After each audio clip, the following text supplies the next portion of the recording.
होशियार होने में और खुद को हमेशा होशियार समझने में बहुत फर्क होता है। ये कहानी ऐसे ही एक शेर और खरगोश की है।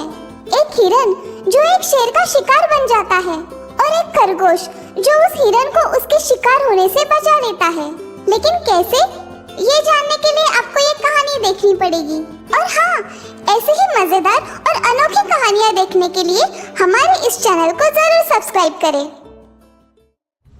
एक समय की बात है, एक शिकारी ने एक शेर को पिंजरे में बंद करके रखा था। शेर बहुत दिनों से भूखा और प्यासा था। तभी वहाँ से एक हिरन गुजरता है, जिसे देख शेर उठ जाता है। सुनो हिरन भाई, क्या तुम मेरी मदद करोगे? मेरी हालत बहुत ही बुरी है। शेर भैया, आपकी हालत देख तो मुझे भी बहुत बुरा लग रहा है, लेकिन अगर मैं आपकी मदद करूंगा तो क्या भरोसा कि आप मुझे खा नहीं जाओगे? नहीं नहीं हिरन भाई, मैं आपको कैसे खाऊंगा? मैं अब शिकार करने की हालत में नहीं हूँ। ठीक है, लेकिन पहले आप मुझे वचन दो कि आप मुझे नहीं खाओगे। मैं तुम्हें वचन देता हूँ कि मैं तुम्हें नहीं खाऊंगा। शेर की बातें सुन हिरन पिंजरे के पास जाकर पिंजरे का दरवाजा खोल देता है। बड़ी भूख लगी है मुझे हिरन, और तुम भी बहुत स्वादिष्ट लग रहे हो। शेर भैया, आपने मुझे वचन दिया था कि आप मुझे नहीं खाओगे। जैसे ही शेर हिरन की तरफ बढ़ने लगता है, हिरन तेजी से वहाँ से भाग निकलता है। मुझे बचाओ, कोई मुझे बचाओ, ये शेर मुझे खा जाएगा। अरे अरे हिरन भाई, कहाँ घबरा कर भाग रहे हो? मेरी जान बचाओ, मेरे पीछे एक शेर पड़ा है, वो मुझे खा जाएगा। अरे बाप रे, शेर पड़ा है? हाँ बहन, मैं क्या करूँ? आप एक काम करो, सीधे रास्ते से मत भागो, इस रास्ते से भागो। हाँ, क्या आप मेरी कोई मदद नहीं कर सकती? अरे भागो, झाड़ियों में से कुछ आ रहा है, भागो। शेर को अपनी तरफ आता देख हिरन और तेजी से भागने लगता है। दौड़ते दौड़ते हिरन को नदी के पास जंबो हाथी मिल जाता है। हाँ? मुझे बचा लो हाथी भैया, मेरी मदद करो। अरे बताओ हिरन भाई, हुआ क्या है? मेरे पीछे एक जानवर पड़ा है, क्या आप मुझे उससे बचा सकते हो? जानवर? मुझसे बड़ा तो नहीं होगा? हाँ? नहीं जंबो भैया, आपसे तो बहुत ही छोटा है।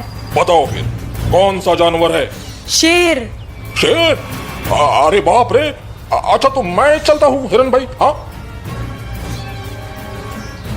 अरे हाथी भैया रुको, कोई तो मेरी मदद करो। तुम रुको मत, भागते रहो। हाँ, भागते रहो, भागो भागो। हाथी डरकर वहाँ से भाग निकलता है। हिरन बहुत ही दुखी और निराश हो जाता है। लगता है अब मेरा अंत आ गया है। इतने में झाड़ियों में से एक खरगोश कूदता हुआ आता है और उसे देख हिरन डर जाता है। हाँ? बचाओ बचाओ, शेर आ गया। हाँ? शेर? हिरन उसे अपनी जान के पीछे पड़े शेर के बारे में बताता है। हिरन की बातें सुन खरगोश उसे शेर से बचाने का वादा करता है। तुम मेरी मदद क्या करोगे? जंबो हाथी और भैंस भी हार मान गए, तुम तो बस एक खरगोश हो। भाई, कद बड़ा या छोटा होने से कोई फर्क नहीं पड़ता, बस हिम्मत और बुद्धि बड़ी होनी चाहिए। तो क्या तुम उस शेर से लड़ोगे? चले जाओ यहाँ से, कहीं वो मेरे साथ तुम्हें भी ना मार दे।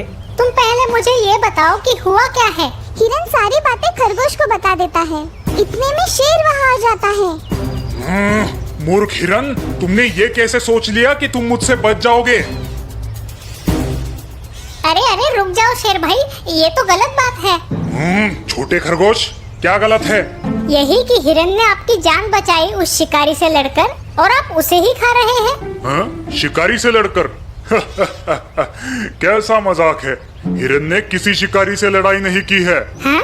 मतलब मैं समझा नहीं, असल में हुआ क्या था? शेर खरगोश को फिर सारी बात समझाता है। अच्छा, तो शेर भैया आपने ही हिरन की मदद की? बेवकूफ खरगोश, नहीं, उसने मेरी मदद की। मैं नहीं समझा शेर भैया, क्या आप मुझे वहाँ ले जाकर समझाओगे? ठीक है, चलो। शेर हिरन और खरगोश को लेकर फिर पिंजरे के पास जाता है। देखो, मैं इस पिंजरे में बंद था, ऐसे। अच्छा, तो हिरन ने पिंजरा खोला कैसे? तुम्हें इतना भी नहीं समझ आता बेवकूफ खरगोश? ये मैंने पिंजरा कर दिया बंद। हाँ बिल्कुल सही। अब तुम लगाओ बाहर से इसका ताला। ताला। हाँ, अब हिरन आकर इसे खोलेगा और जरूर, लेकिन इस पिंजरे को अब हम नहीं खोलेंगे शेर भैया। खोलो इसे, खोलो इसे, हिरन खोलो इसे। शेर भाई, आप तो सबसे बड़े बेवकूफ निकले। अच्छा तो शेर भाई, अब हम चलते हैं। खोलो इसे, खोलो इसे, मैं नहीं खाऊंगा तुम्हें, खोलो इसे। शेर को पिंजरे में बंद कर हिरन और खरगोश वहाँ से खुशी खुशी निकल जाते हैं। मुझे माफ कर दो खरगोश, मैंने तुम्हें छोटा और कमजोर समझा। भाई, कद बड़ा या छोटा होने से कोई फर्क नहीं पड़ता, बस हिम्मत और बुद्धि बड़ी होनी चाहिए। शुक्रिया मेरे दोस्त, मैं आगे से किसी में भी छोटा या बड़ा होने का भेदभाव नहीं करूँगा। हिरन ने खरगोश को छोटा और कमजोर समझा, लेकिन खरगोश ने अपनी हिम्मत और बुद्धि से शेर को मजा चखाया। इससे हमें ये सीख मिलती है कि हमें किसी भी व्यक्ति के गुणों की परीक्षा उसके रूप या आकार से नहीं करनी चाहिए।